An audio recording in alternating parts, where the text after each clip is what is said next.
I don't know. Can you hear me on that one? Yes. There you go. All right. See you. Okay. Thank you. All right, next item is staff recognitions.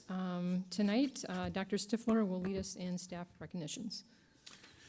President Pingarelli, members of the board, those assembled with us. As you know, we highlighted our district's phenomenal athletics programs at our last board meeting. We have a few more high achievers to share with you tonight. Mr. Bart Underwood, softball coach extraordinaire at Cactus High School, was inducted into the Arizona High School Athletic Coaches Hall of Fame this month. And Mark Wood from Liberty High School was selected as the AIA as the 5A Conference Basketball Coach of the Year. So congratulations to both of these coaches for their accomplishments, and what a nice thing we get to, our coaches keep getting recognized across the state and actually nationally. In the area of career and technical education, we have 2 FBLA state officers from Peoria Unified. Galadriel Corey, a junior at Ironwood High School, who is a second-year state officer serving as the 2017-18 Vice President of Chapter Development. And Lana Mohammed, a senior at Centennial High School, who is also a second-year state officer serving as the 2017-2018 State President. We also have 1 DECA state officer from Peoria Unified. Danielle Martinez, a senior from Centennial High School, will be serving as the DECA leadership team, on the DECA leadership team, and he will learn his position in August. Peoria Unified is well represented at the state level, and we're very proud of these students. Here endeth my report. Thank you very much. All right, next item is board recognitions. And I just wanted to tell everybody tonight, Mrs. Connect will not be joining us, so it is just the 4 of us. I'll start with Mrs. Monica Sejar Martinez. Excellent. Well, first, I want to give kudos to governing board and district administration. I was in Flagstaff the last board meeting, and your efficiency was superb. I think it was the shortest board meeting we've ever had. So congrats on that one. 3 main things I want to address. I know most of my governing board members also have addressed this, which is promotions and graduation. It was my first round and is definitely full circle when you get to promote my 4th graders and walk them across, or have them graduate from the high school. So that was definitely life-changing. I was super excited, probably more excited than they were. But I wanted to give props to our PR. I saw a news article on how awesome our story is of Peoria Unified School District. I saw it on Twitter, social media, Facebook, anywhere you can see Peoria graduates, they were there. So thank you so much. And then PSBN, not only do they serve their classmates, they serve the whole community by giving our story, and everything we do, I'm sending out graduates into a society that is ready for them to change the world. So congratulations. Next year, I challenge all my governing board members to at least attend all the high school graduations together, because it's definitely a moment that we all have had an impact in. So I welcome you to go together. The next thing is the ASBA conference. 2 main things. 1, we had a keynote speaker, Sam Glenn, and Kathy and I each bought a book, so we were able to get a free book. And no pun intended, but it's about the big book of attitude, and we're going to give it to Dr. Stifler. Thank you. It comes with 7 lessons of attitude video. And it all starts with attitude. So this is a gift. And then for our colleagues, we got 3 postcards about attitude. So you guys can enjoy those things. It was a great experience, and definitely attitude, as you know, whether you're at home or in the office, day-to-day attitude makes a difference. And the last thing, I had the honor of participating in the City of Peoria Leadership Institute. It's a 9-week course. I'm proud to say that Daniel Murillo, he is a graduate of Peoria Unified School District who now serves in the Office of Communications, was a fabulous liaison who helped coordinate everything. But during that process, we learned all facets of the City of Peoria. And I encourage and figure out how to figure out our district administration. Dr. Stifler, you had mentioned that our site administrators are our gatekeepers to our community, if we can find a way to partner up with the city of Peoria so they can all enjoy that 9-week course and learn all facets of the city of Peoria. So with that being said, it was an honor to attend all those events. I'm grateful, and that is it. Thank you. Mr. Sandoval? So a week ago, and this was not a PUSD sanctioned event, I was playing golf at the Arrowhead Legends, and we went out as a threesome.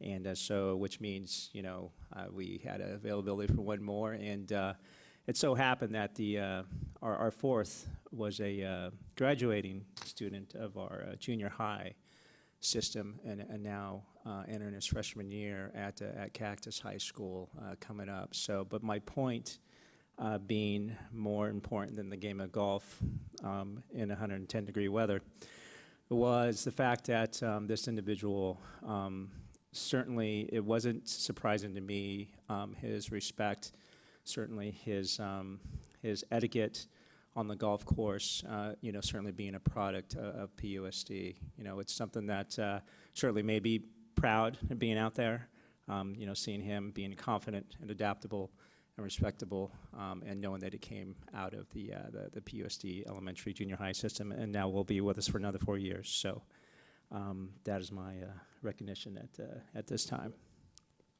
Thank you. Mrs. Doan? I don't have anything tonight. I don't either. So let's move on to, we have number 6 up, which is public comment. Request to address the governing board regarding matters not included on the agenda. We do have one. Brianne Cole, you can come up to the mic. And you have 3 minutes. Thank you. Thank you. Superintendent Stifler and members of the board. In Arizona, teachers face some of the worst conditions in the United States to educate the youth of our state. Due to that teacher shortage, districts, including ours, have started to become harsher with their teachers when they decide to leave.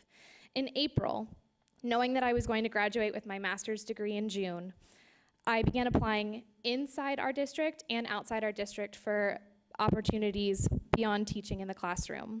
I signed my contract with PUSD by March 31st in lieu of them automatically posting my position if I did not sign.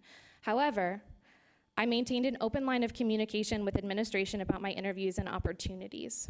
When I accepted my new position in a different district on April 28th and let my administration know on May 1st, 3 months prior to my start date in August, I did not expect to have to pay the breaking of a contract fee, especially when my administration let me know that I would probably be fine given my case. In addition, to not be warned of a $2,500 deduction on my summer budget with 7-month-old twins and a 2.5-year-old, seeing that on my end of contract pay stub was breathtakingly terrifying. All other teachers that I spoke to basically spoke about this fee like it was a myth. No one paid this fee, especially if they communicated with administration openly and left in decent standing and not hurting their district or their school by giving them time to fill the position. That means from here on out, employees within our district, if they decide to leave the district, they'll pay $2,500 to go work to become a better employee, to better themselves as educators, to create a better life for their family or for more pay. All PUSD employees, if they leave to move out of the district, will pay $2,500 for an opportunity for promotion that was not available within their own. What an unfortunate lesson for me, a former graduate of Centennial High School and a faithful servant of this district for my 5 out of 6 years of teaching. This should be something that is not black and white, but a gray area that should continue to help teachers on a case-by-case basis in the future. Thank you for your time, and I hope that in situations for other educators moving forward, it's something that can be looked at for them as a gray area and not black and white. Thank you. Thank you very much.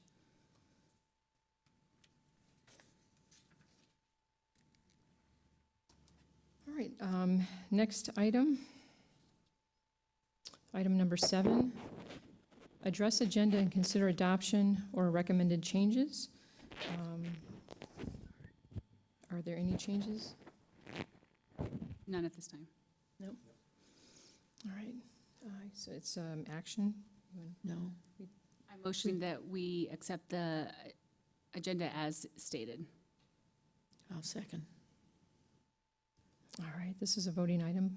Members, please cast your vote.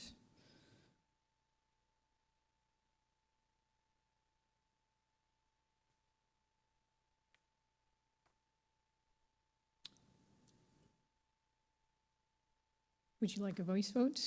I think we're almost there. Okay.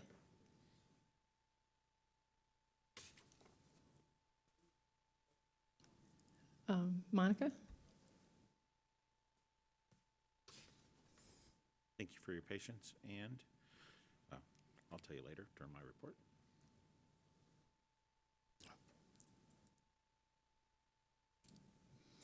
All right, passes 4-0.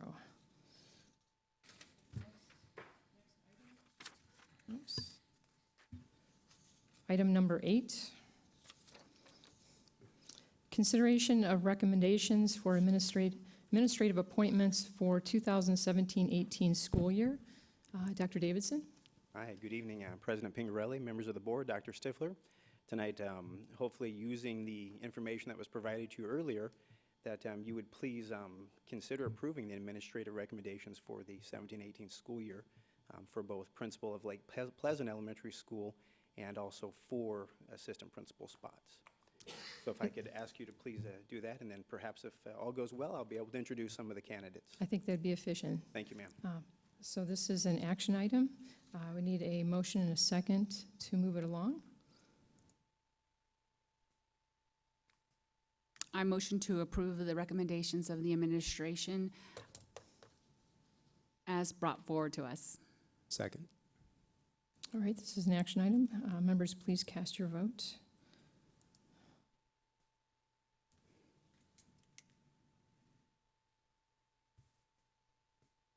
Passes 4-0. Dr. Davidson. Very good, Please. thank you. Thank you, President Pingarelli. So tonight, I'll start with our principal recommendation over at Lake Pleasant Elementary School. And we recommend tonight Mr. Dustin Hammond to be appointed to that principalship. He currently serves at the faculty at Vistancia, where he is an assistant principal. In addition, he was an assistant principal and teacher at Park Ridge, Coyote Hills, and Heritage Elementary Schools. Mr. Hammond has served in our district since 2004. He has an extensive background as a professional educator and completed a master's degree in educational leadership from ASU in May of 2013. So tonight, Dustin is here to come to the podium. He has brought his wife, I believe his mom and dad, and members of his family and staff as well from, I believe, Vistancia as well as Lake Pleasant. So, Dustin, congratulations.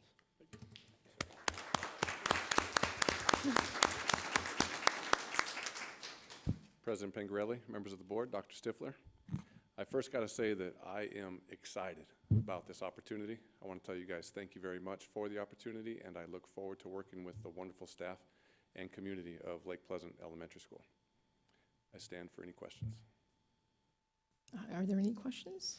No, thank you for opportunity for picking us, and we look forward to serving you. Awesome. Thank you very much, you guys.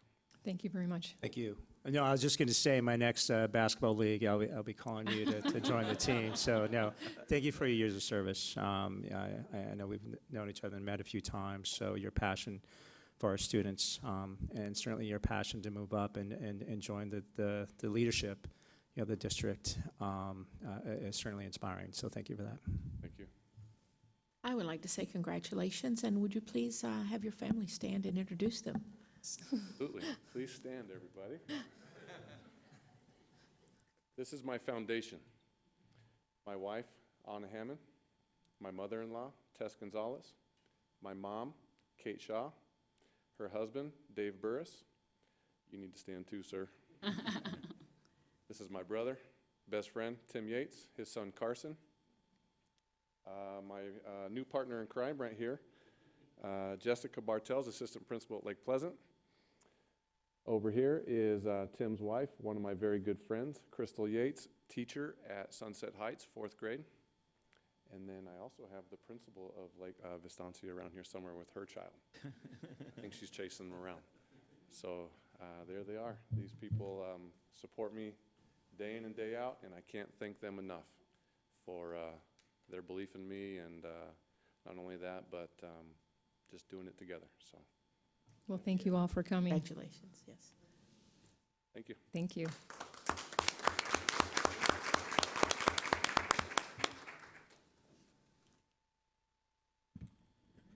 President Pingerelli, members of the board, and Dr. Stifler, I'll just highlight the 4 new assistant principals that you approved tonight for our overall greater community. We have Stephen Evans, who currently serves as lead counselor at RSK. He'll be joining us at Ira A. Murphy Elementary School as an assistant principal.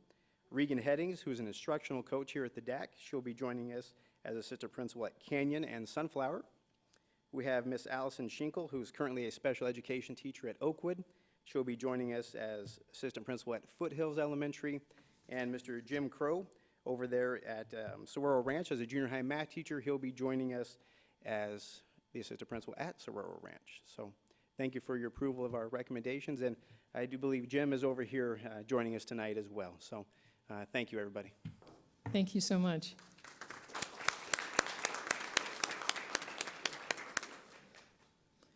Well, at this time, if you would like to leave and take your family to dinner, or don't feel obligated to stay. So, Note, it is cooler in here. thank you for coming.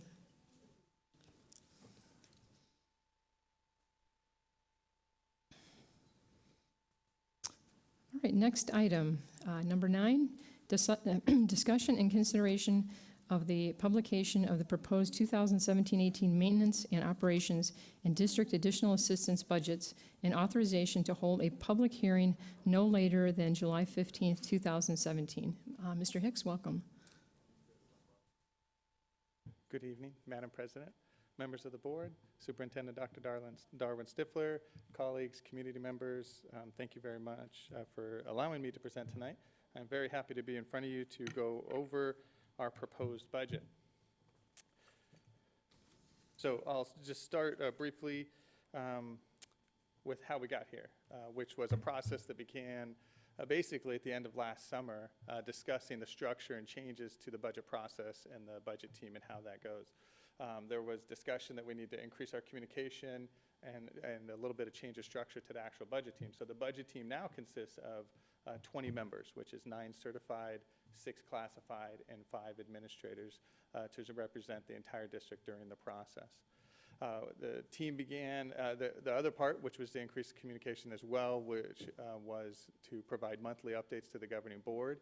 At that time that they provided updates, there was also an opportunity just to hear feedback from the board and or get specific direction from the board via an action item if the board so deemed. Also, as part of the process, as we worked through, that started, we actually started our meetings in December. So even though we started talking about it at the end of the summer, we didn't actually start meeting until December. We started one meeting in December, and then basically met almost every other week, starting in January, all the way through, working through budget, the governor's budget, legislative budget, where we are, changes that we have. That culminated on April 27th. That was a presentation to the governing board, which was the final recommendation of that budget team. So not that you guys remember every single board meeting, but that had the compensation increases. It talked about 1.1% to the staff. Other changes, there was utility increases, the Prop 206 adjustment. And then there was a part that actually said that because the budget team was finishing prior to the legislative budget, the legislature approving the budget, if anything else is approved, follow the intent of whatever the legislature says. So that actually does apply in this case, which normally does not. And so this budget, this proposed budget comes through, and we work through that whole process. All of this represents all of those changes and all that the board approved on that April 27th meeting. So as I mentioned, there were some other changes, and the most prominent one is the new legislation that requires the governing board to attest to including in the budget a 1.06% increase to teachers. This is included in our budget, and so there is on the cover sheet, when you sign it, you are signing to attest that is in fact included. Page 2 provides the actual how do we calculate it, because there's a lot of discussion and confusion across the entire state of how to do that. The state with the Arizona Department of Education, ADE, and the Auditor General got together. They spent a week or so figuring it out, and they've created a table that is on page 2 for us that we filled out that it includes this 1.06%. that falls into the budget process when it said anything beyond what is included in the recommendation follow the intent of the legislation. So this falls right in that, which is provide the 1.06% to teachers. Part of the discussion is this is not certified staff, so this does not fall in a line directly with the Classroom Site Fund, which is certified. This is just teachers, to be clear. There was also additional new legislation that was created. One is a college credit exam incentive fund and the results-based funding. Those funds are both listed on page 6. They each have $0 in it because we're waiting for the Department of Education to give us additional information. What that means, college credit exam basically means successful students taking an AP exam will generate a dollar amount. That dollar amount will come back to the district. The expectation is that half of that money is going back to teacher salaries. The other half is whatever the district seems best fit in that sense. So could be supplies in nature and stuff, but half of it is going back to teachers.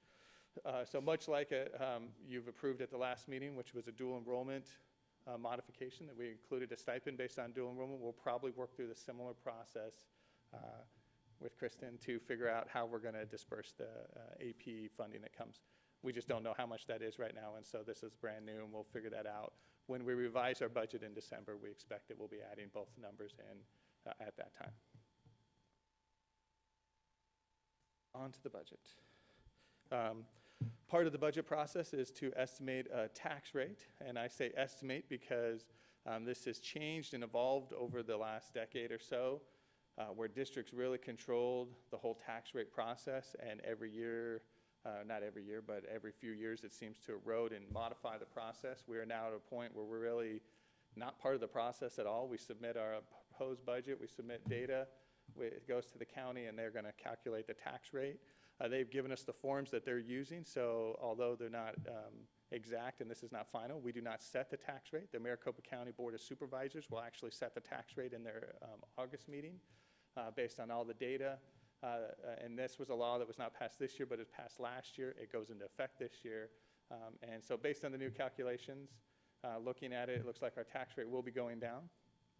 The biggest driver of it going down is actually growth. So probably no surprise, we've talked about growth in here, but our actual assessed valuation is growing, not just by the number of new homes, but the existing homes within are actually growing as well. That helps whenever it's growing at a greater rate that the QTR is reduced, you see an actual reduction in your tax rate. And so that contributes to our tax rate decrease. And our secondary rate, just a ballpark, we're selling new bonds, it's included into this process, and we're paying off old, but you could see it's a leveling. So you can see the secondary rate is roughly going up 1 cent. Still, just reminder, it's estimates. So the Maricopa County Board of Supervisors will do the final based on the county. And if it changes, I'll let you know. This budget, proposed budget, has a weighted student count of 47,230. That is a slight decrease from last year. Mainly it's coming in from our Group B weights. The actual ADM is only down around 30 at the end of the year. But having said that, as a reminder, we are current year funded now. There was a hold harmless provision last year, but next year it's going in. And so this is what we're setting the budget at, but that will change. And so current year funding is only in effect for the M&O, the base support level. So it does have an impact on our weighted student count if that goes up or down. If it was up, we would always get more money, but now if it goes down, we will have to get less money in that sense, and we'll have to account for that. And so this has that projection going about 130 down. The total budget, so just as it is $212 million. It includes the inflation increase. It includes the 1.06% increase for teachers. It includes a slight increase for our override because the base is going up. And so, but we do have a reduced budget balance carry forward. I do normally go back to 2 years ago when it was cleaner. And it's going down because last year with Prop 1.2, it made it all confusing. It looked like, oh, we have all this money that was really committed money, and so for raises and other things that we had. So essentially, though, one factor we have is that our budget balance carry forward in our M&O fund is going down. The district additional assistance, formerly capital, just as a reminder, not really any major changes except for just always like to remind. We're cut $15 million a year in this fund. This is our formerly capital fund. District additional assistance should be getting over $17 million, and we're not. The biggest way we've mitigated that is we have cut all departments and all schools by about 55% of what their original allocation was. And this provides a carry forward of about $4 million. The Classroom Site Fund, this is the Prop 301, and we've actually had some conversation in the newspaper about that, if you've seen anything about renewing that. This is broken up into 3 funds, and so the revenue comes in, it's split 20% going to Fund 11, 40% to Fund 12, and 40% to Fund 13. Base pay, performance pay, and other pay. Other menu items, and so there's a variety of things that you could use the third bucket or Fund 13 for. In Peoria, we use 100% of it going to teacher salaries, or certified staff, not teachers, I apologize. And so, but it is, so just important to note that probably before the recession, so probably around 2008, not all of it went to teachers. About 25% of that fund went to each school principal for them to do professional development with on their site and with their teachers. When the fund dropped from in excess of over $400 to $100 per student down to less than 100, that was one cut out that has never been restored, and we leave all the money for teachers for their compensation. The fund is growing. So at the April 27th, there was an increase of the classroom site fund money was increasing by about 11%. This represents that 11%. And as I said, 100% of the fund goes to certified staff. Just to hit some of the others, I always like to keep it in your mind so you can see what some of the other funds are. Most of these funds, actually, the first 4 are cash funds. So if we don't have the cash, we don't spend the money. This is adjacent ways. There is no new levy, so we do not do what's called a truth in taxation, which means we're increasing our taxpayers' taxes, property taxes because of it. We're continuing to use our actual cash balance on hand, so there is no tax for adjacent ways. What is new is any project that's over $50,000, we actually now have to go through the SFB to get their approval for that. That takes a little bit longer. I know Mr. Deeg, our facilities administrator, is already working on a project, and we are working with the SFB to start through the process of what documentation we get to them for using our adjacent ways funds. Indirect cost fund is coming down a little bit to 1.2 million. Instructional improvement fund, this is the formerly Prop 201, or sometimes referred to as Indian gaming money. That's 2.1, that's also a cash. That is half of that money does go to certified staff, half for instructional improvement. School plant fund is just cash for renting our facilities or for our cell tower. And then federal and state grants. There are a lot of federal changes. We normally try to use whatever the latest information we have. So this really has last year's budgets in it, but there are some Title I cuts and other adjustments to the federal fund federal programs. Once those get solidified, it goes through the process with ADE. Once we get that, we then embed it or enter it into our vision software. So it's not necessarily reflected right now because we're still going through that application and process and approval. Once that is finalized, we input it and solidify it. So you could see that changing in our December and our May revision. So that was trying to just kind of sum up a lot of it. We've been talking about this literally from December on, so I know a lot of it is redundant to all of you. But this is the process where the board looks and officially approves a proposed budget. That then becomes the budget that is posted on our website, posted a link to ADE, and then allows our community to then look at those detailed forms. Then we come back on July 13th for our board meeting, and we will approve this exact same budget. It can change a little bit, but it cannot go up.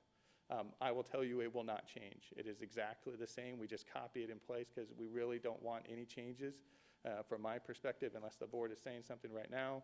Our goal is to take the exact same budget because that's what's discussed at this public meeting. It could be what's discussed out in the community, and we don't want to do it like what's called a bait and switch type thing where we're talking about one thing, they might get upset or have some feedback to provide us, and then we change it and say, oh, that's not being discussed. We'd really like the transparency of whatever is proposed and approved tonight will be the exact same one coming on July 13th. So just as a disclaimer, and then also just as a heads up on the July 13th, so this proposed budget, I've already mentioned that the board has to attest. It does not have to attest to the 1.06 tonight, but when we do our public hearing, we will have to specifically mention that this budget does include the 1.06, and then there will have to be a separate vote I believe, a separate vote. We're all discussing as school districts what we all have to do officially. There might be a separate voice vote for that 1.06% that is going to the teachers in that sense. And that is the end of my presentation. I stand for any questions. Okay, Monica Seahar Martinez? Thank you for that information. And first, I want to say thank you to everybody, because this process has been long, and the questions that we've all asked, you've been forthcoming with the information. Same thing after the agenda came out. I sent out questions to Dr. Stifler, and he was able to answer all of them. I do want to just highlight the fact that if we, the Standard and Poor's ranking does have a long-term effect on our district. If we continue to improve our finances, we could get better rates for bonds and forward thinking, and a good stance for our district. So thank you for all your efforts. I do appreciate it. And just to highlight at the ASBA conference, they did state we will be voting separately because the state legislators would like to have all that credit. Thank you. Mrs. Doan? No, just thanks. It's a whole lot of hard work, and I appreciate you putting it out there where we can get it. Mr. Sandoval? Yeah, I agree. You know, thank you for the due diligence. There's no doubt it's quite a process, and you know, ensuring that from an appropriations perspective, that we're taking a global approach there. So I appreciate that. Well, I also wanted to say thank you to you and your team, Mr. Hicks. Thank you. Thank you very much. All right, if there are no further questions, this is an action item. I would need a motion and a second to move it forward.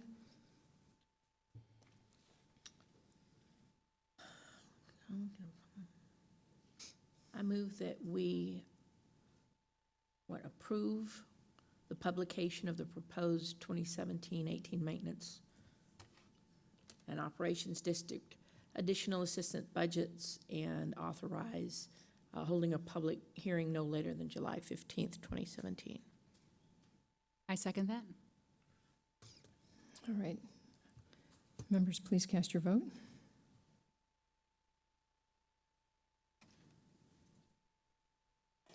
All right, passes 4-0.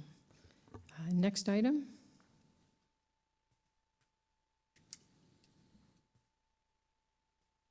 Is item number 10, discussion consideration if deemed advisable to adopt a resolution authorizing the issuance and sale of tax anticipation notes on behalf of the district. Mr. Hicks? Good evening, Madam President, members of the board, Superintendent Dr. Darwin Stifler, colleagues and community members. Thank you for allowing me to say that again. I am happy to be here with this confusing agenda item, but much needed and much appreciated. And so what this is our tax anticipation notes. And so this is one of those challenging ones where I try to explain it without getting too down in the weeds or getting too confused myself as we go through. So I'm going to try to hopefully be brief in what I say here. So tax anticipation notes. School districts are authorized by the Arizona Revised Statute to borrow money by the issuance of our TANs, so we call them TANs. So our TANs, after the current year fiscal year has been budgeted. So about the third week in July, we'll go through the process and actually get funded. We actually pay this back next July before that. So it is just around a year, just under a year. Tax anticipation notes are securities, similar to bonds, but they have a maturity of 1 year, like I just mentioned. The money to repay the TANs is moved and handled by the county treasurer. So this is something that once authorized and we have the IGA with the county, it goes to them and they handle all the transactions from that standpoint. And it goes into a repayment fund collected throughout the whole year. May 16th, around May 16th is when they sweep it, move it into a holding fund, and then make the payment back around the second week in July. TANs are repaid from the maintenance and operations / district additional assistance. So the taxes that are actually collected or the payments from the state are coming in. They'll move that money, as I mentioned, to the repayment. So it's coming from our taxes, our state aid, and actually interest earnings that will go into a fund and actually earn interest. The purpose of the TANs, though, is to cover the operating deficits that are created by uneven and unequal payments throughout the year that are coming from our state and or our property taxes. And so I believe last year, when Michelle Myers was explaining it, she used a great term, so I try to use it. It's a tool in our toolbox. So what we're looking at from TANs, and I actually just discussing this week with Dr. Stifler, was another good comment, which is a low-cost mechanism for handling the inequitable and uneven timing of our payments from our account receivable payments, money coming in, and the money coming out, our payroll obligation stuff. So this is a great mechanism that allows us, or tool that allows us to address that. For example, the state reduces the number and the amount of payments to schools on an annual basis. So we've only received 11 of our 12 payments. We're almost through with the year. June 30th we'll be through. They've only paid us 65 of the $105 million they owe us. And so that is decreased throughout the year. So that is all districts, and actually some charters, they're a lesser rate than what we are. But about $930 million statewide is not paid in the fiscal year that it should be paid. It is wait until the next fiscal year and paid at that time. So these deferred payments, we'll receive it probably June 6th or something, but it puts us in a cash deficit in that sense. And so what we look for is what's a very low-cost way to bridge that gap. And this is a great way, a great mechanism that allows us at a very low interest rate, a very safe environment, to get the money during the year when we need it and not pay a higher rate, which could be a line of credit or registering warrants. For this program right here, Peoria is one of 10 districts that are participating in the program. And last year, when the governing board approved the TANs, they approved up to $40 million. Only $37 million was issued. Administration this year, we're asking that it go up to a not to exceed $46 million for this year. This will allow us to continue to look for those opportunities where the funding is coming in up front. We'll be able to get it at a low cost and then save money as our payments are going out. And so we work very hard. I say we, I don't. Our team does, and Michelle does a lot of that leading. Is part of the process is to looking for those opportunities. We're going to need to do it anyway, so it's the best mechanism for doing it. Sometimes in my mind, I look at what does this equate to, is that we are getting maybe a second mortgage, which is cheaper than a home equity line of credit in that sense. So we're getting it at a lower rate, it saves us money, and it's the most efficient use of our taxpayer funds. It has no impact on our property taxes. This is really just the money we receive through the normal way, and then how we use that or how we get additional. We're very restrictive. We can't just go get any money. We can't get a loan from any bank. We're very restricted on how we can do that. So restricted, we call them P cards. We don't even call them credit cards because they're a little bit different, and we can't establish credit through statute or through the USFR. And so being in compliance, this is the most cost-effective way that we do to operate in a most effective manner. And so I think it was probably longer than I anticipated being there, but I was just trying to hit all the little pieces there. So we'll stand for any questions. Thank you very much. Start with Mrs. Doan. No, thank you. I don't have any questions. Sandoval? Thank you again, sir. So, and we talked about this earlier, but you answered my question just around any residual impact on the community, so thank you for that. You're welcome. Mrs. Sejar Martinez? I didn't send over a question, but hopefully it's a simple one. Who do we get the TANs from? That's a good question, actually, and I don't think I've ever had that question. Madam President, members of the board, we actually get together, we pool with 10 other districts, we actually sell back to Maricopa County. That is who will buy. It's almost an exclusive deal. The Maricopa County Treasurer will purchase these notes, and that is who we pay the money back. So it is a super secure environment because it never really leaves the Maricopa County Treasurer in that sense, but that is a great question. Excellent, thank you. All right, I don't have any further questions. I just want to again thank Ms. Myers and you very much for the presentation. Yes. Can thank attorney stand-in, but we do have Bill DeHaw here, also standing in with Bill Davis and other people that help us with these transactions. So yes, Michelle does a great job, or Ms. Myers does a great job of helping. There's lots of people, as you've mentioned before, that help in this environment, so thank you. Very much. All right, this is an action item. I will need a motion and a second. I will move that we adopt a resolution authorizing the issuance and sale of tax anticipation notes on behalf of the district in the amount specified. I second that. All right, members, please cast your vote.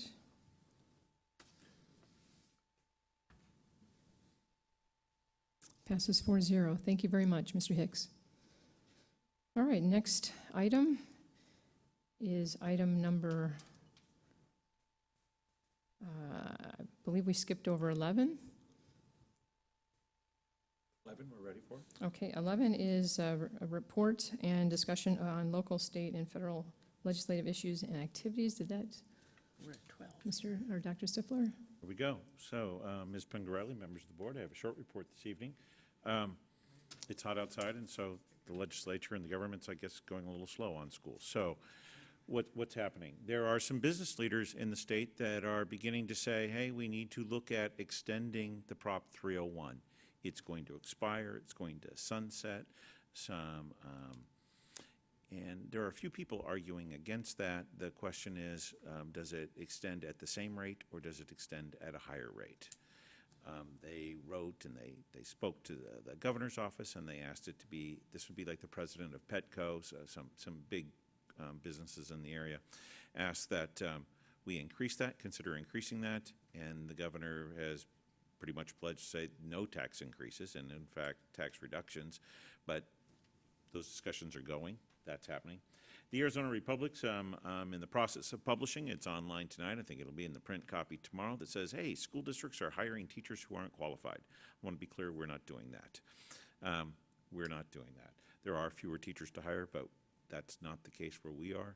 We are working to hire teachers. We still, we're a little bit ahead of where we often are at this point.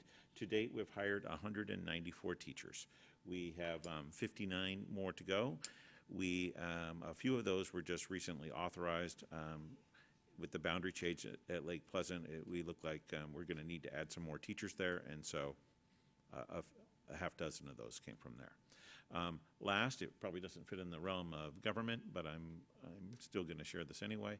We are on our way to replacing our electronic school board software, and so very soon. Probably not the next board meeting, but the one after, I'm aiming for that. And there would be the end of my report. Thank you very much. Does any board member have anything to add? Well, thank you for the board, that last statement. As a new governing board, searching all our documents and archives is a challenge, so I look forward for that. One thing I do want to add is at the ASBA conference, they challenged all school board members, revive civility, to reach out to somebody on the opposing view on where we stand. And I am a big advocate for public education, and I chose to reach out to Senator Debbie Lesko to get to meet her as a person. I had the opportunity to do that last week. So I look forward to learning more and where she stands. And so my mention is revive civility, hashtag revive civility, reach out to somebody of the opposing view and get to know who they are and see what we can do. Any other board members have any input? No. Okay. Thank you very much, Dr. Stifler. Next item is item number 12. Request for agenda items for future governing board meetings. I'll start with Mrs. Doan. I don't have anything tonight. Why are we Mr. on 13? Sandoval? Right. Oh, Okay. Open the document, please.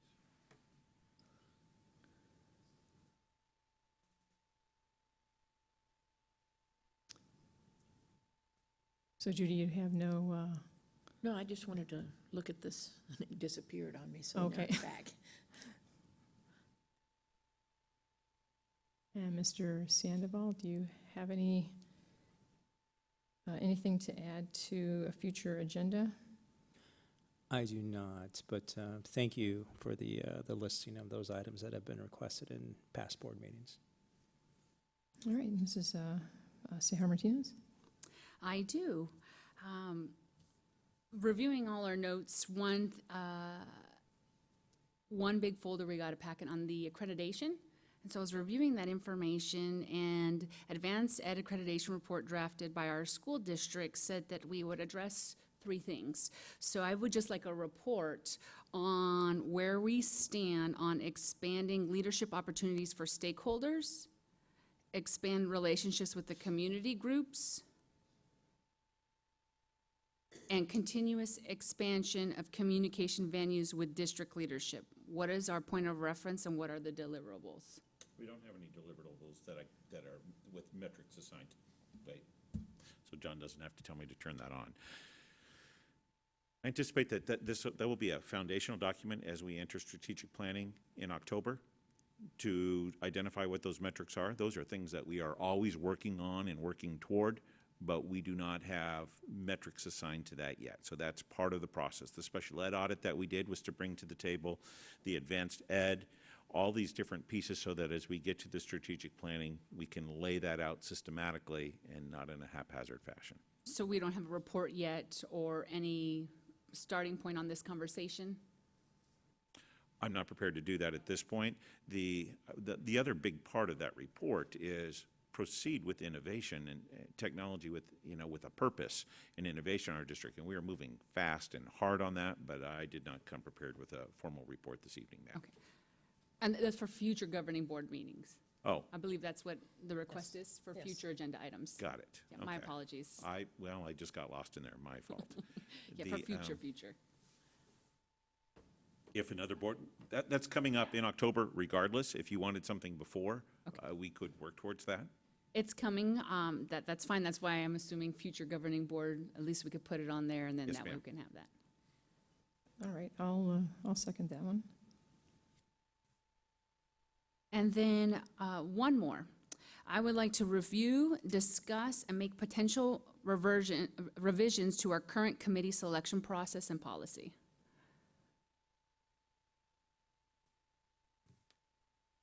I would support that one also. Can you give me a bit, for example, what kind of committees?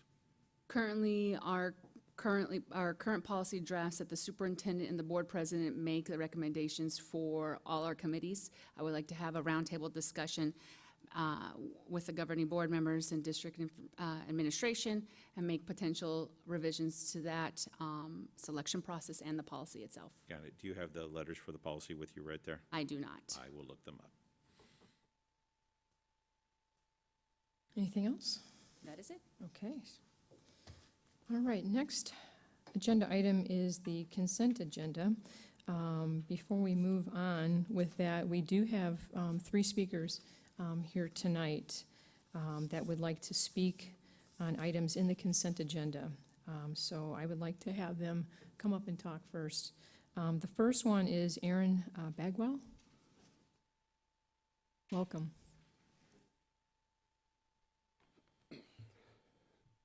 President Pingarelli, governing board members, Dr. Stifler, thank you for the opportunity to speak tonight.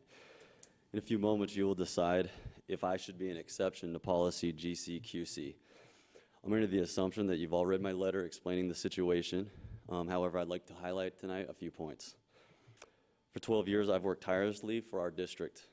Late nights planning, grading papers as a teacher, waiting for parents to pick up their students after sporting events as a coach, waiting for parents to pick up students from field trips as an administrator, many late nights, for example, a trip at 2 a.m. on a Saturday night to meet the police to ensure our school was under and secure and everything was good to go. And the list could go on and on of things that I did that I felt was outside of my job description. Why did I do all these things? Because it was the right thing to do for our kids in our district, and I do love this district with all my heart. For the past 5 years, I've worked hard to prepare to fulfill a professional goal of mine to become a principal. I've always imagined that it would be at one of our schools here in Peoria, and just earlier you saw Dustin Hammond accept the principal position. I always thought that would have been me. Unfortunately, the hiring committee felt differently, which did hurt deeply inside. However, I decided to take my own advice, which I've been telling students of Ira Murphy, to persevere, believe in yourself, don't let anything stand in the way of achieving your dreams and your goals. Cave Creek has provided me this opportunity to become a principal, and I'm very grateful for that. During this entire process, I've been transparent with my supervisors who knew I was interviewing in other districts. A few were and actually encouraged me to pursue them. It is extremely disappointing that the district that I've loved not only didn't select me for a principalship, but is now penalizing me for pursuing my goals outside the district. This is unfair and not the Peoria School District that I know. This leads me to my final point. The term liquidated damages implies that I have hurt students and the district in some way. I failed this time to see any damages occurring to the district in my case. My supervisors were aware of my resignation 2 weeks before any assistant principal interviews have started. In the past week, I've spent a few hours with Steven, who's going to replace me at Ira Murphy, going over schedules, other details, like this is where the kids like to fight, and this is where we line them up for duties and things like that. I've given him my entire H drive, given my cell phone number, make sure that this is a smooth transition. Alice will confirm that Ira Murphy is in great shape for the 17-18 school year. There are no damages here. In government, policies have exceptions. For example, under the Greatest Policy Bill of Rights, police are not allowed to search your house, with some exceptions. You have the freedom of speech, with some exceptions.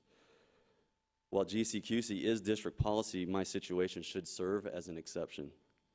I was promoted to principal. My current contract is to be an assistant principal. I ask you tonight to follow Eleanor Roosevelt's advice on leadership. Do in your heart what you feel to be right. I hope that you would put yourselves in my shoes prior to casting your vote and realize that approving my appeal is the right thing to do. My wife is here. She works as the assistant principal at Oakwood. I have 3 little kids that attend and will continue to attend this school district. I've made many close friends, acquaintances here as well. I will always consider Peoria Unified School District my home. I love this place, and I will do anything for it. And obviously, I'm going to be around, and I'm going to have a huge interest in what happens at this district. It was a very difficult choice for me to accept this position, but like I said, it was a goal of mine, and unfortunately, Peoria felt that I wasn't ready. Cave Creek was. That's why I accepted the position. It's hard to leave. Please do not allow my last memory of working in this district to be related to this negative situation. Thank you for your time. I appreciate it. Thank you very much. The next speaker in regards to the consent agenda is Megan Miller.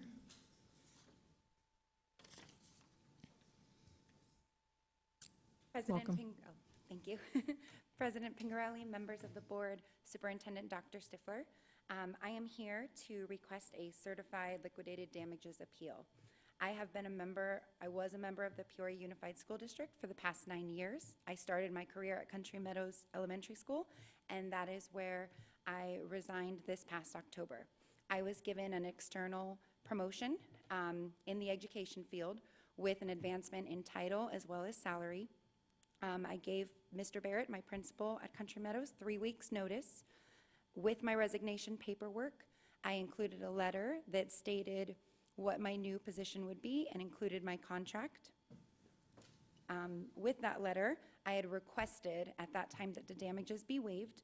Michelle Lewis, who was the Director of Human Resources at that time, notified me that they would not be waived. However, that is why I'm here to request this. My position as Title I Reading Specialist was never posted at Country Meadows, and it was never filled this school year. Due to an external promotion and advancement of title and salary, I feel that that is something the policy should be revised to change. In addition, no substitutes were hired to cover my Title I Reading Specialist position, so I did not cause any damages to the school or to the students. Instead, I spent my last 3 weeks there doing everything I could to make sure that the programs I had put in place in the reading department stayed in that, and that I had leaders take over that position. So I'm hoping that you will give me my request to appeal, and that I appreciate your time listening tonight. Thank you. Thank you very much. The next speaker in regards to the consent agenda is Susan Leon. Welcome. Superintendent Stifler, President Pingarelli, and members of the board. My name is Susan Leon, and I have taught in the Peoria Unified School District for the past 8 years, which has been my entire teaching career. In 2009, I was given the honor to teach at Sundance Elementary, and for 2 years, I taught the TLC program on campus. I also served as the cross-country coach, media club advisor, Skills USA advisor, and was a member of countless committees on that campus. In 2011, I had the opportunity to move to Centennial High School. This school has truly been my home for the past 6 years, and I will always be a Coyote. I coached track and field, sponsored FCCLA and FBLA, and assisted in planning career exploration days. I have taught business, intro to culinary arts, CTE internship, and business and internship on our eCampus program. I've doubled the enrollment in the internship class. I've served as the district internship program lead and as the Centennial CTE site coordinator. So as you can see, I've been very invested in this district.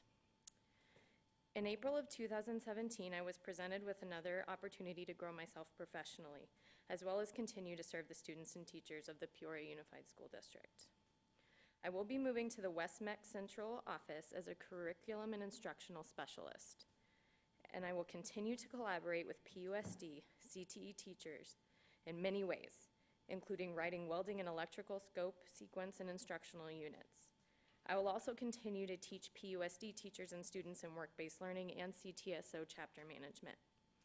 As you know, PUSD has the largest population of CTE students in the West Mex system, so I am lucky to continue to support the district and the vision that every student is prepared to meet tomorrow. During this process in April, I was in consistent communication with my building principal on my status. At no time did I pose undue stress, monetarily or otherwise, to the district, my principal, or any staff member at Centennial. I have been instrumental in setting up my replacement for success. I reserved campus facilities for fall class events and have been training my replacement with collaborative meetings. I will continue to be in contact with her so the transition remains smooth.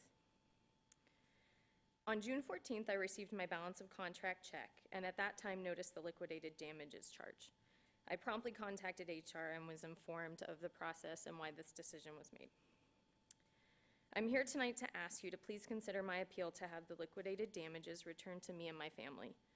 As a faithful servant of the school district, I will continue to be someone who will support and champion PUSD CTE teachers and students. Thank you. Thank you very much. Well, thank you to all the speakers.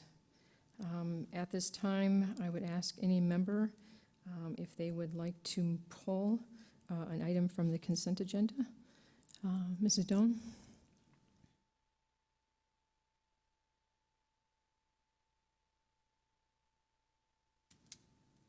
Well, I'm going to go ahead and recommend that we pull 19 and 20. Mr. Sandoval, any others? No, those two I plan on pulling as well. All right, Mrs. Sejar Martinez? I agree with 19 and 20 as well. I would like to pull number 17.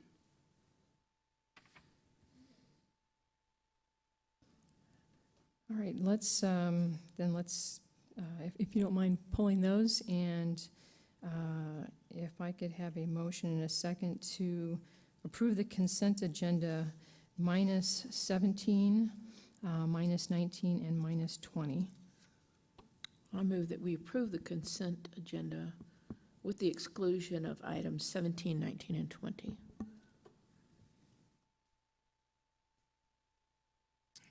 Do I have a second? Second. Okay, thank you.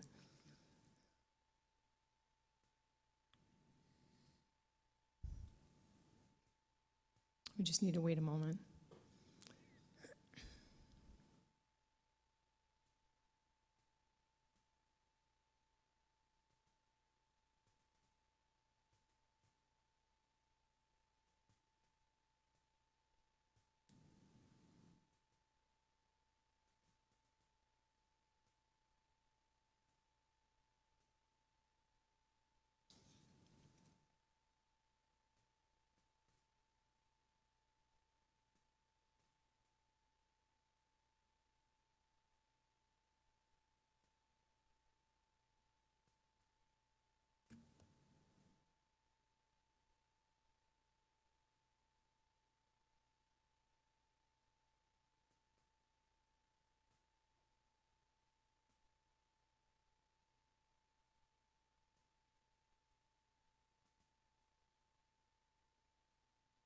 Thank you for your patience.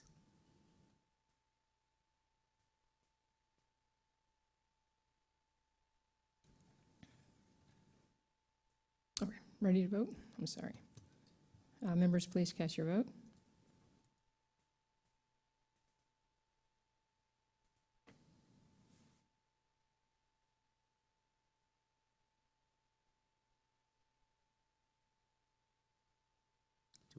it shows with removal of those line items, or just, We'll take one at a time.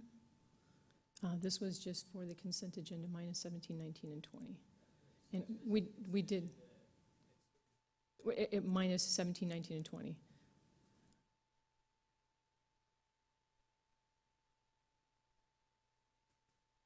All right, that passes 4-0. So I guess let's take these in order. Let's go to number 17. That would be Mrs. Sehar Martinez. Thank you, Mrs. Pingarelli. So I pulled this number. This has been an ongoing conversation since I've joined the governing board, and it's regards to the agreements we have with the developers.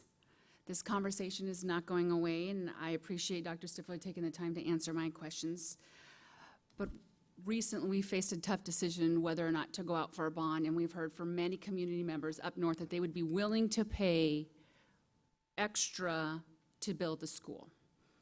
I have been doing my own research, and Sunset Ranch has in the past built 88 lots. So if we have the agreement back in 2005 at $1,000, that's $88,000. Fast forward to 12 years later, we're still at the same price. So with the economic development being the same situation, how are we coming up with $1,000 being okay? Doing the calculation, the average market value of one of those homes is $300,000 on the minimum. That's 0.0033% on each home that they build. That is way less than what a real estate agent gets for selling a home at 6%.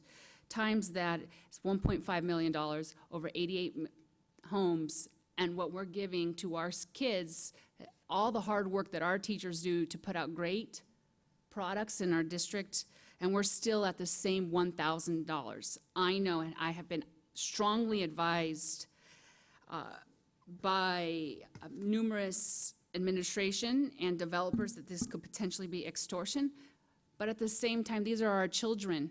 At what cost are we saying is what are they worth? Another that I took another look, some research on the Andrew apartments, which I was not aware that PUSD gets $400 per 2-bedroom unit. Where's the calculation on this information? I think at this time, I know at this time that our community is saying we want our developers to be more responsible, more skin in the game, for lack of a better term, to ownership and the products that we're delivering to our community. They want a school, but we can't do it by ourselves because of the current economic situation.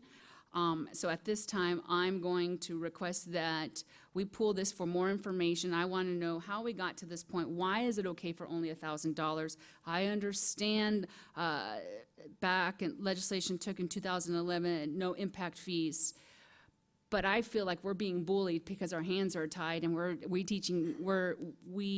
lead children that don't have the right to vote, who don't have the right to purchase homes. But if we take their purchasing power away, if we start saying to those developers, we're not going to give in, we have a lot of people that are willing, the consumer, to stand up to them, as we saw at all those community forums. So at this point, I do not agree with just settling for $1,000 per household. In my community, the constituents we serve has strongly told us not to accept bullying from our developers. And that's why I pulled it. Dr. Stifler, would you like to weigh in on this item? Not approving this, this is a contribution. This is a voluntary contribution to our organization. If you vote no, then this developer has said, we will give you this money. They have no legal requirement to give us this money. To say no means we won't take your money. Further, to try, in my professional opinion, to try to increase this, very few districts in the state are getting anything at this point, and I believe it's unrealistic to expect these numbers to go up. The Peoria School District, the city of Peoria, cities in Arizona used to be able to collect impact fees from developers as they build things. The Arizona legislature and the governor made that illegal. That's what's on the horizon. To push this threshold further is to take this away, in my strong advice to you all. I also want to see us find money to build schools, and to do that, this is voluntary. These people they do not have to do this. The city of Peoria has been very gracious over the years, unlike other entities, to help us collect this money. People have made this commitment and have paid this over the years. Ms. Cejas Martinez is correct. It has not gone up over time. I recommend that it not. Any other board member have an input on this one? But it looks to me like we have no recourse to get more money from them. I would like to, but I think we'd just be, as my mother would say, cutting our nose off to spite our own face. I don't think they're gonna move on this issue. Mrs. Pingerelli? Yes. I respect both of your guys' viewpoints, and this is something that was clearly stated to me. But at what point do we say, okay, we're going to let you walk all over us, and we're going to accept anything? But at the same time,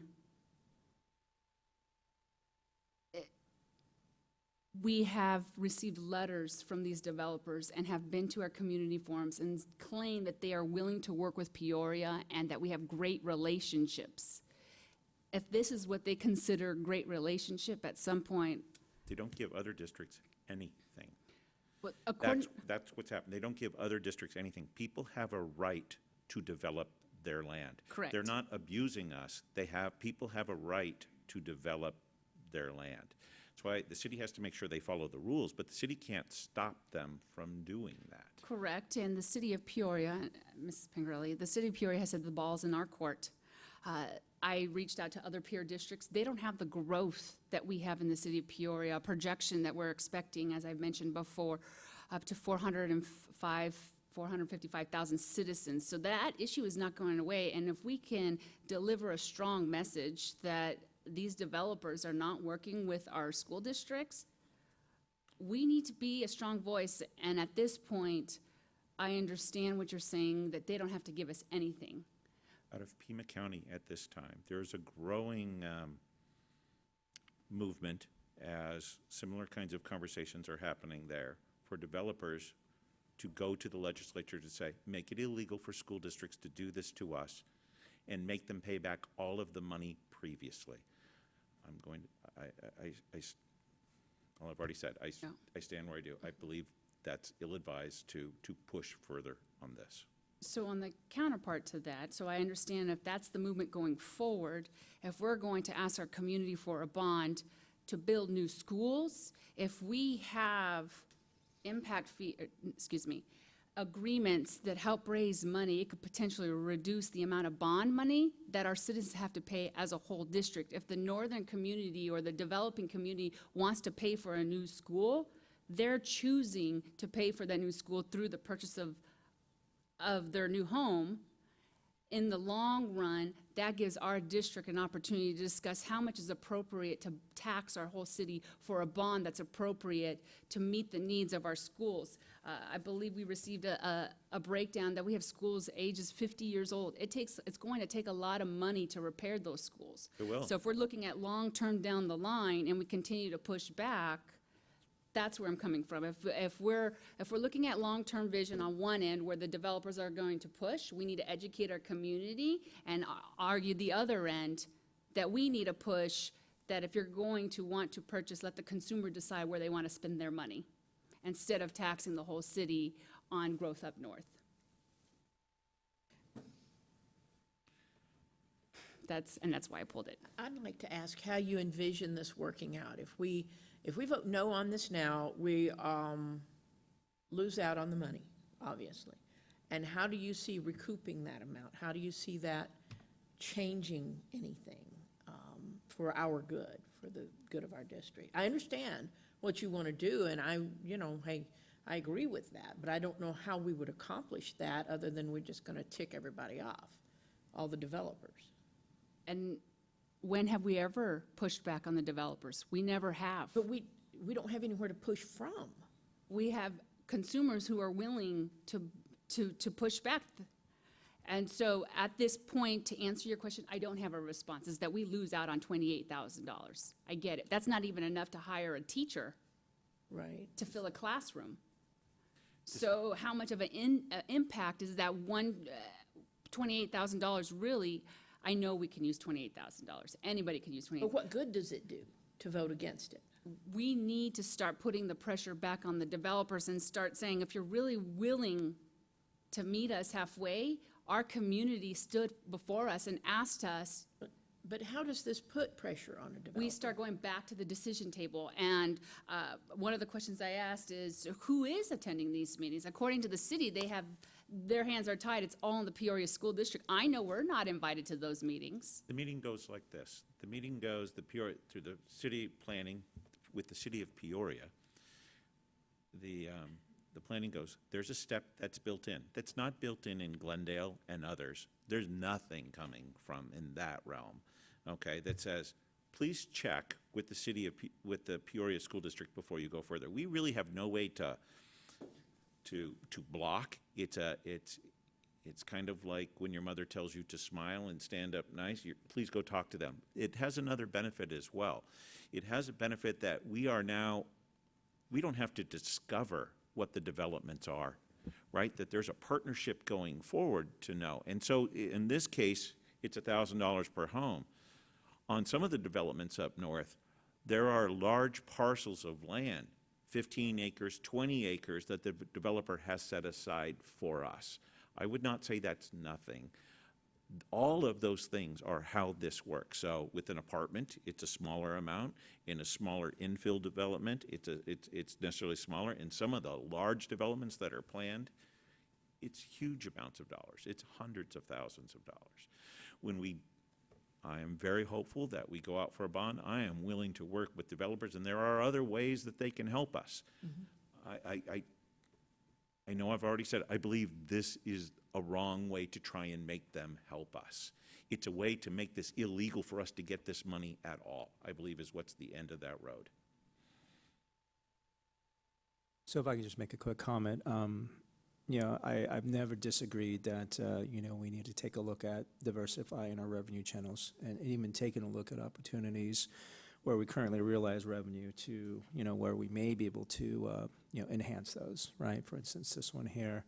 I agree, Ms. Doan. I mean, I think, in short order, I don't agree that we should forgo these dollars. However, I do feel that,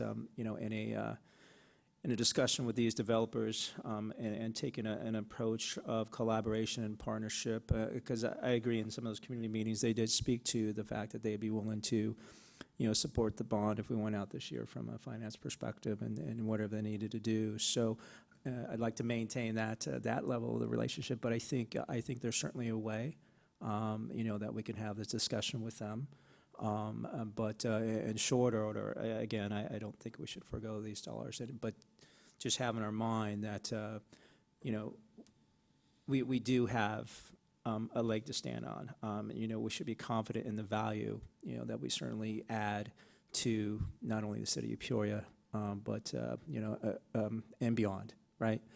So in summary, I think we should, approve this item as is. However, continue these discussions with these developers to see where, we can really take a look at the value that we add to them, meaning, selling homes because of the credibility, and certainly the marks, the high marks that we have as a district, right?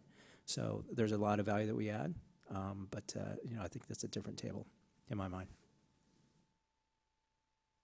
Thank you for that feedback. I agree. We make and help this city sell homes because our teachers are that good, and our staff is that good, and our administrators are that good. And that's why those homes are going for more than $350,000, $400,000 plus up north. And so they have the advantage, but I would like to see you talk about being innovative and pushing those boundaries. I would like to have that conversation sooner than later. So, thank you. Well, thank you. I understand where you're coming from, and I know the district is always in need of money. I agree too with Mr. Sandoval in not turning away $28,000, but hopefully having discussions in the future to see other revenue that we can come up with. Thank you for the discussion, team. I think trying to come from a less hostile angle might be good. That's my opinion. Noted. I agree, though, that hopefully we can try to do something here. All right, then We need to vote we'll on need this one. to have a motion and a second to vote on item number 17. We're voting just on item 17, then we'll move on to item number 19. Okay. To approve the developer agreement Right. or not. I motion that we approve the developer assistance agreement as stated. Do I have a second? I'll second. All right, this is an action item. Members, please cast your vote.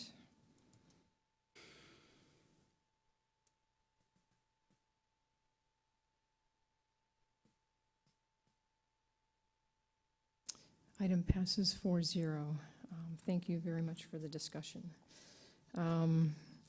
Moving on to item number 19, Administrative Liquidated Damages Appeal for Aaron Bagwell. It seems like this was pulled by all members, so I guess I'll start with Mr. Sandoval. Thank you. So as we listen to Mr. Bagwell, and certainly a lot of it aligned well, with my initial premise, on revising this policy originally, which unfortunately didn't get through, but we'll continue those conversations.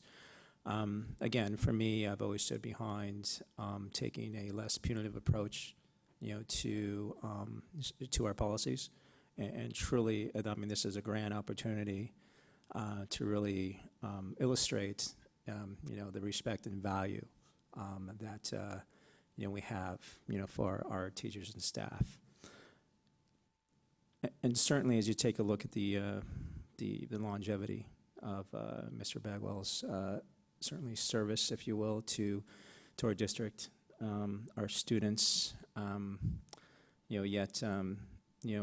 Another, a long-term associate, with high marks, from a performance perspective. And I agree, I don't feel that an individual like that is one that we should celebrate, and one that we should, celebrate his aspirations to move forward and grow professionally. And he becomes a walking billboard for the district. So, what a better person to talk positively about who we are, and why we do what we do every day in an effort to, garner, teachers moving forward. Thank you very much. Mrs. Doan?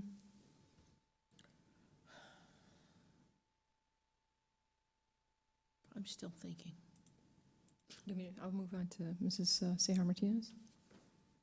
Thank you for taking the time. I know how difficult the decision was to leave, and it was unfortunate that the circumstances we did not keep you. Our policy currently states that our governing board is not part of that process. But with that being said, we also have a policy that we put forth so that we look at everybody in the same light. When specifically addressing administration, there are some options that could potentially fall under the exception. I've noted some of them in some of the governing board meetings. This policy started before I joined. There was a discussion about amendment that I am 1/5 of the vote. And in the current situation that we're in the environment of fulfilling educators in our schools, the policy took a stand. Governor Ducey recently passed legislation that the flexibility of new teachers and administrators filling the classrooms is going to change the environment. The governing board has the will to keep those standards very high. With that being said, we are still in a shortage. And if you are not in a situation to serve our students, we ultimately, and what I stand for, and the 1/5 vote, is are we serving our current students? And at this point, you have chosen to break a contract that you've elected, and so I think about the students that we have to serve ongoing.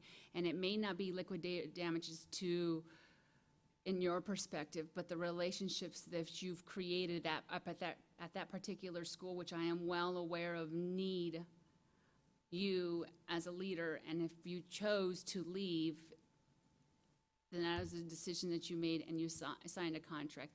The idea is you had an opportunity to not sign your contract and taking that risk. And so at this point, that's where I stand. Mrs. Stone? I do have a lot of, I have trouble thinking about this kind of thing, but we did go through this just, last month. And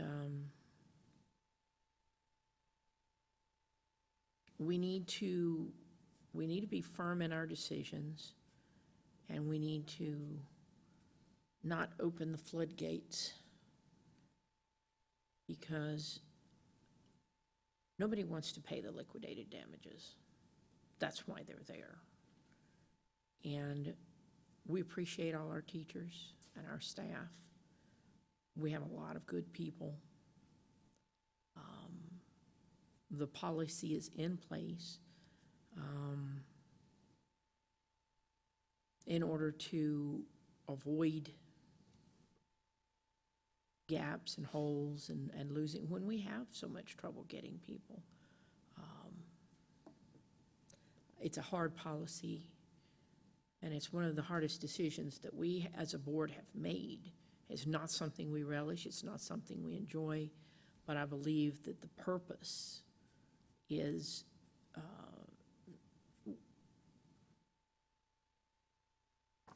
going to have to continue to be fulfilled. We need that policy in place. That's my opinion, and I don't see, I do appreciate that you were dealing with a dream that you have and a need that you professionally have. I appreciate that you worked with your boss, if you will, manage staff, and that kind of thing, but it still is in policy, and that's where I stand. Mrs. Pingerelli, I apologize for interrupting. The situation is changing the environment of our state and teachers. I've mentioned in the past to discuss reducing. Now that Governor Ducey has discussed, and we chose not to change it because the contracts already went out. Right. And it would alter the whole environment, and it was not a good move to reduce it at that time. Right. So we left the policy as is. Now that we have this new legislation, I would like to discuss in the future removing the policy altogether going forward before we pass out contracts in the future, because now we'll have a larger employee pool to go for. Well, thank you very much. This is probably one of the hardest things that I think the board has to do, and especially seeing all of you here and articulating your circumstances so well. I've always been fairly black and white, and I know it was addressed that there are gray areas. We have addressed it in the past, and I would like to, as Mrs. Sejar Martinez, have future discussions on decreasing those, but that's a part of a future discussion. I've always been that if a contract is signed, no matter from the highest position on down, that we need to stand firm with the contract. So I do appreciate all of you coming tonight, but that's how I stand. Are there any further discussions? Yeah, just a quick question. Dr. Davidson, in the policy, does it also refer to, certainly, and I don't disagree with this statement of, not putting our students, in an awkward situation. So any decision to leave the district, is there a statement in there that refers to, as to not putting our students in or our district in an awkward situation because we're leaving the classroom empty? Is there any language in there about that? I apologize.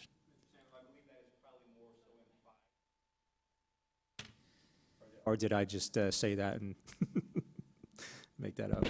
President Pingarelli, members of the board, Mr. Sandel, I'm somewhat awkward because I hate to just respond off the cuff. My belief, though, is that it's somewhat implied, Yep. more so than specifically stated. As you know, when you look at the criteria that's listed for not assessing liquidated damage, it's very specific, very concrete.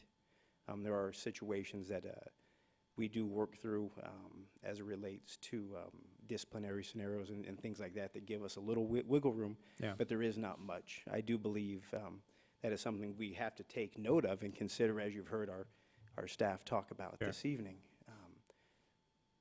But that is not a very finite item to even measure.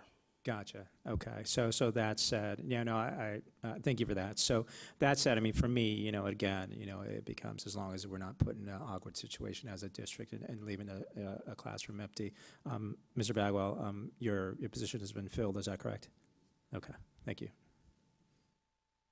Dr. Stifler, Yes. you and Dr. Davidson do have some wiggle room and some ability to, In these cases, we do not, ma'am. you do not. We do not have wiggle room Okay, according to the policy. I believe the policy should be changed. I'd recommended that before. I'm not trying to fall on a sword or whatever. I don't believe we hurt students in this case. These people both actually helped their replacements, induct into the system. What was reported is exactly so. okay. All right, well, thank you very much, Dr. Davidson. Are there any more comments from the board? Okay, no. All right, for item number 19, administrative liquidated damages appeal for Aaron Bagwell. So on this, a vote of yes would Yes vote would would approve approve the appeal. the appeal of liquidated, and a vote no, a no vote would uphold the assessment of liquidated damages. I just want to make that clear. Yes, ma'am.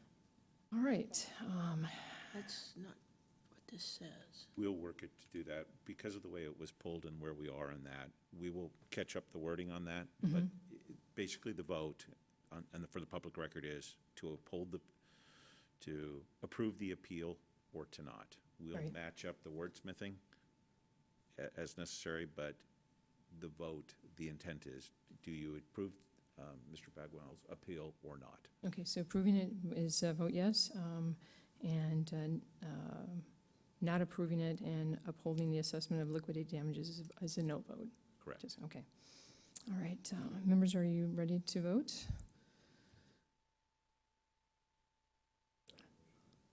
I'm sorry, I'm kind of emotional on this too. I would need a motion and a second to move this forward.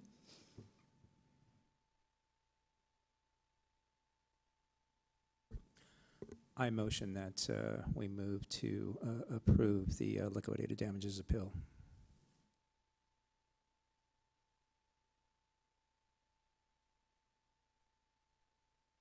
Mrs. Pingarelli, it seems. It's, so the way it's worded from yours is to, If it dies for the lack of a second, then the damages stay in place. Okay, so, unless another member comes forward with a second to vote on it, and then it's approved. So that's where we are at this point. okay. Is there a second on Mr. Sandoval's motion?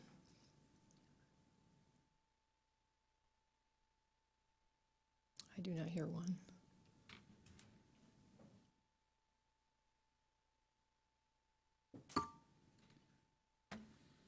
There we Right. go.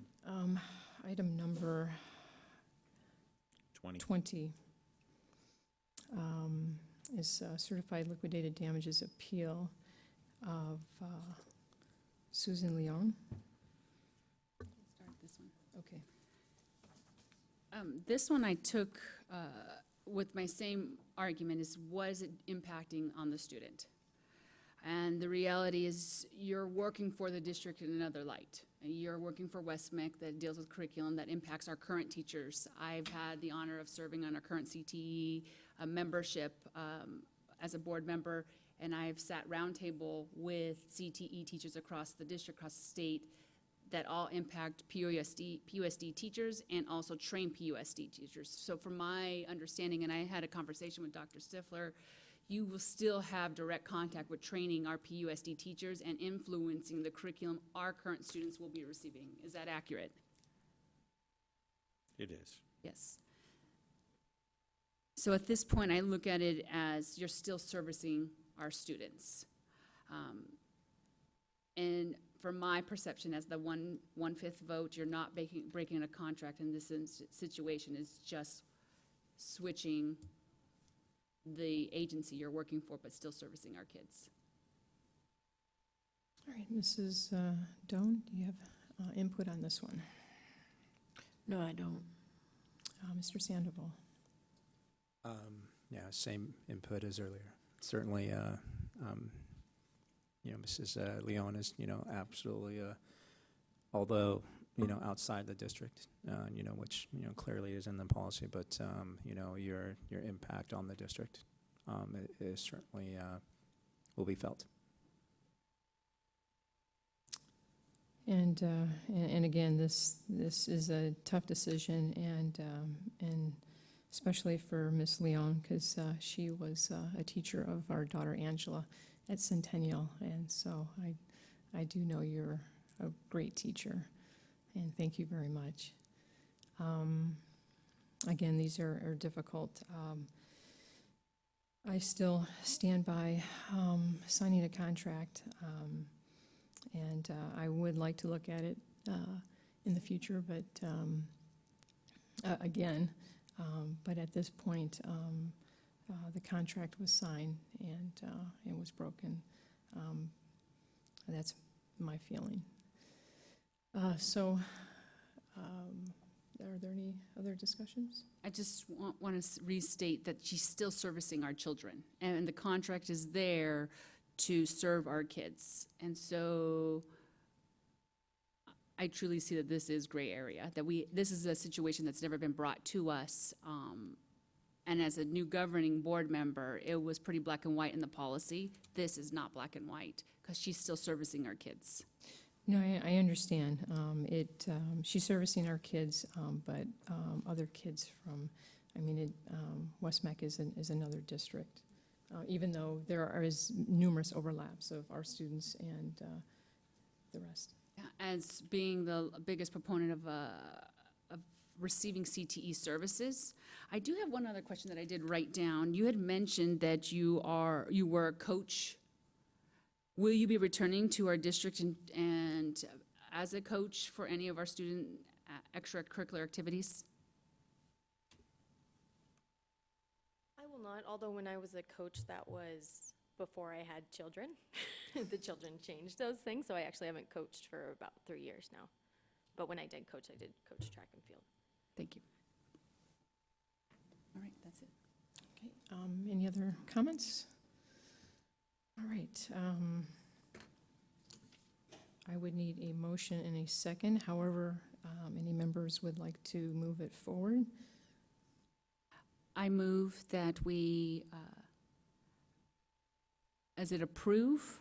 To approve the appeal. to approve the appeal and waive the liquidated damages. Do I hear a second? Second. All right, we have a motion and a second to remove the liquidated damages of Ms. Leon. Members, please cast your vote.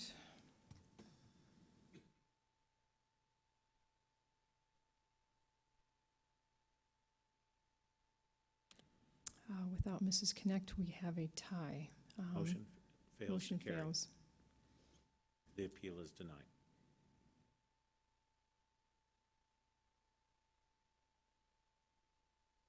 I'm very sorry.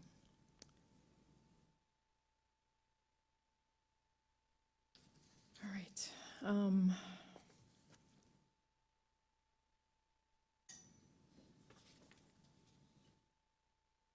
Let's move on to item number 21. Excuse me, are we at 21? Report of upcoming meetings and events. If you could bring that up.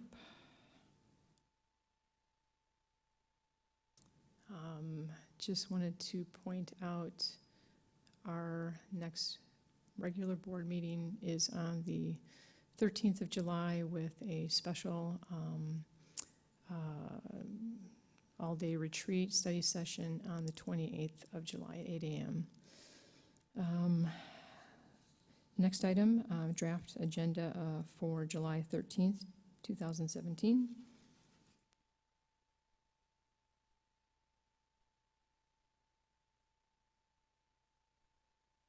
And actually, these are on the website. If you don't, we don't really need to have them pulled up. The big item, as we're maybe pulling that up for the Okay. 22nd, would be to approve a proposed budget. Then we need to talk about that. I am anticipating a possible land exchange Okay, resolution at that time, but I do not have that bird in the hand at this time. okay, well, looking forward to that. All right, item number 23 is board member opportunity to readdress agenda items. Would any board member like to go back and readdress any of the items that we've discussed? Okay. Last item is item 24, consideration for adjournment. I would need a motion and a second. Motion to adjourn. Second. All right. Cast your vote.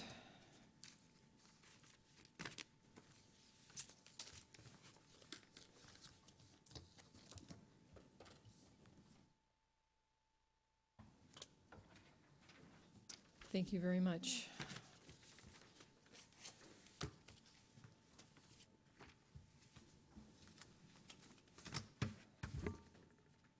Diane, do we have some paperwork to sign? Other